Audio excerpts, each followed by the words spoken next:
Bienvenido al comienzo de la segunda parte del desarrollo humano. La primera parte estuvo dedicada a generalidades sobre el desarrollo humano, generalidades asociadas a la historia de cómo las instituciones que nacieron gradualmente y durante los pasados 15.000 años desde que nació esta historia en manos de las personas inclinadas naturalmente a acumular poder que terminó llamándose poder político, matrimoniadas, casadas, asociadas, ligadas también de manera natural a las personas inclinadas por su naturaleza mental a acumular propiedades que terminó llamándose poder económico, esas instituciones que esas personas crearon en esta historia de 15.000 años, más los intelectuales, los pensadores de toda índole, de todas las características que apoyaron a ese matrimonio, que, lo, que le crearon las bases que justificaban su existencia, a esas nos referimos como la falla de la historia. La historia no ha tenido un desarrollo humano legítimo basado en la naturaleza humana. Lo repito, el desarrollo humano que han tenido las instituciones, por ejemplo, universidades, por ejemplo, el trabajo, por ejemplo, la misma familia, producto de esta historia, no se ha concentrado ese desarrollo humano en la naturaleza humana. Solo se ha concentrado en la creación de esa historia, de esas sociedades, que ese matrimonio original entre políticos, hoy llamados así, y propietaristas, hoy llamados así, han creado para solamente beneficiarse ellos. ¿Cuál es el beneficio principal de ellos? Acumular poder los unos, propiedades y riqueza los otros. Ambos se necesitan. Por eso no ha habido desarrollo humano. Solo ha habido un desarrollo de esa historia en manos de quienes, además de acumular, se han encargado de escribir la historia. Y como lo dijimos hace ya varias intervenciones, la mitad de esa historia ha sido solamente con escritura. Luego quiere decir que hay otra mitad, la primera por supuesto, que desconocemos, pero es fácil descubrir que funcionaba de esa manera, puesto que una vez que surge la escritura, esas mismas categorías humanas de ese matrimonio original comenzaron a vivir naturalmente esa historia, solo que ahora la describen y la justifican. Eso es lo que tenemos que transformar, es decir, comenzar una historia en la que realmente el desarrollo humano se funde, se funde en el sentido de fundarla, comience a partir del conocimiento de la naturaleza humana general, no la que ellos han interpretado. Dijimos, por ejemplo, que esa categoría de mentalidades, la política y la económica, los que acumulan poder político y poder poder económico de manera fluida, entendieron de manera natural, consideraron obvio que la esclavitud debía existir. Y ese es un elemento que demuestra de una manera clara y muy precisa los intereses de esos acumuladores. Hasta hace apenas menos de 2 siglos, la esclavitud existió como institución. Eso es supremamente grave y ese hecho por sí solo condena a esas dos categorías mentales que fundaron la historia. No hay otra posibilidad de entenderlo diferente. Quien lo entienda diferente y justifique la existencia del ser político que acumula poder y del ser que nace para acumular riqueza en asociación con el poder político, es porque la está justificando. Es porque se beneficia de ese matrimonio original.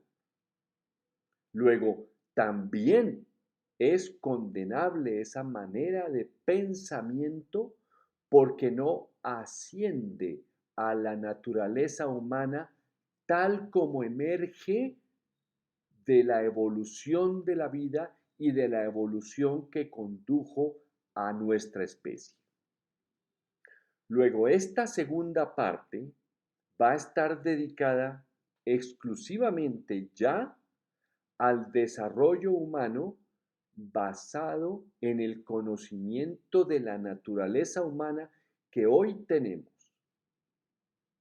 Por supuesto implica, y desde ya debemos decirlo, que implica eliminar todas esas asociaciones que se hacen del ser humano a la condición a la que lo condenan las religiones, por ejemplo.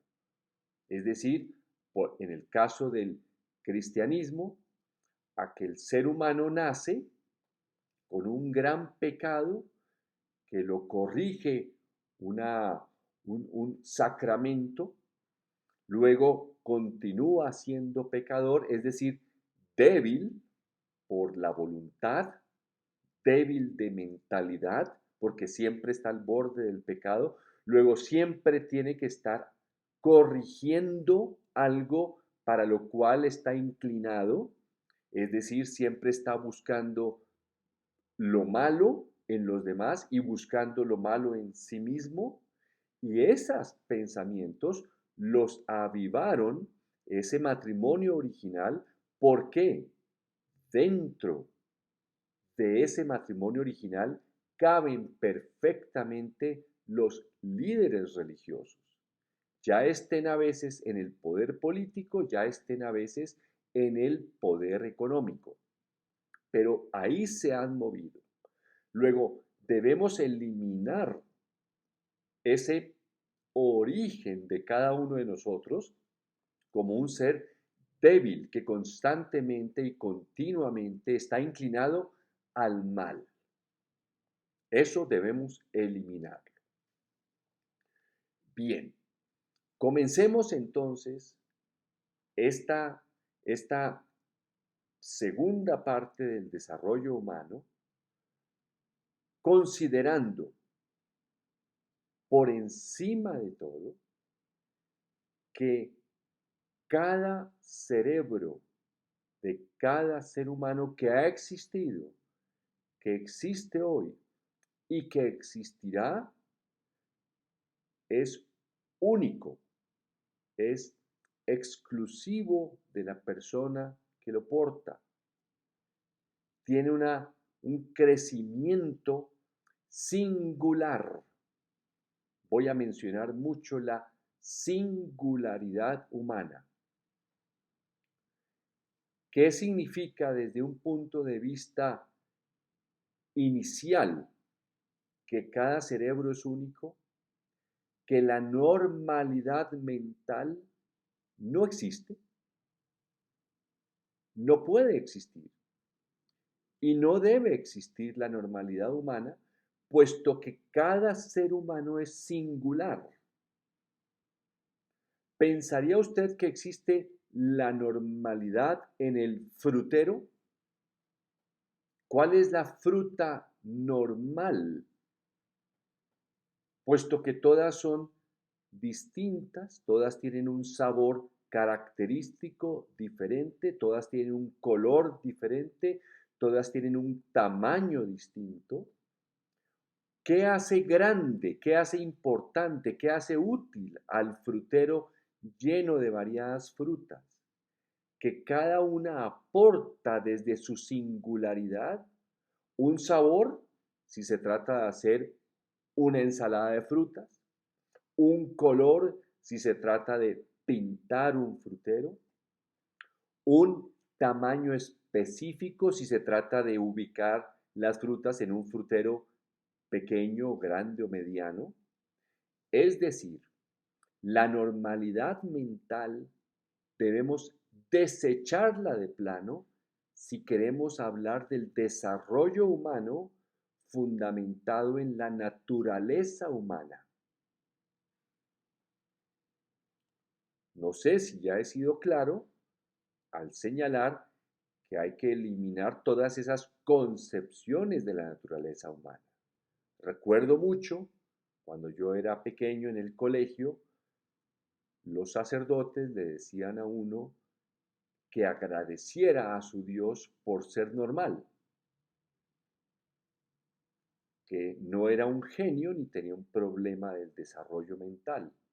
Luego tenía que, basado en esa normalidad, usar el libre albedrío, la voluntad, para convertirse en algo que padres, profesores y más tarde jefes tienen en mente de uno. Es decir, usar la voluntad para ser como ellos quieren que uno sea. Eso hay que eliminarlo y colocarlo y en el museo del pensamiento sobre el ser humano. Pero en una vitrina cerrada, con llave, porque no podemos seguir pensando de esa manera. Si lo seguimos haciendo, no vamos a avanzar en el desarrollo humano que ya podemos construir. Entonces, si cada cerebro es único, lo vamos a ver al comenzar la próxima intervención, si cada cerebro es único, el desarrollo humano se plantea como un derecho de cada ser humano a que las instituciones asociadas a su formación, a su desarrollo, y la primera es la familia, deben comenzar por conocer ese cerebro y no verlo como un saco vacío que hay que llenar de conocimientos.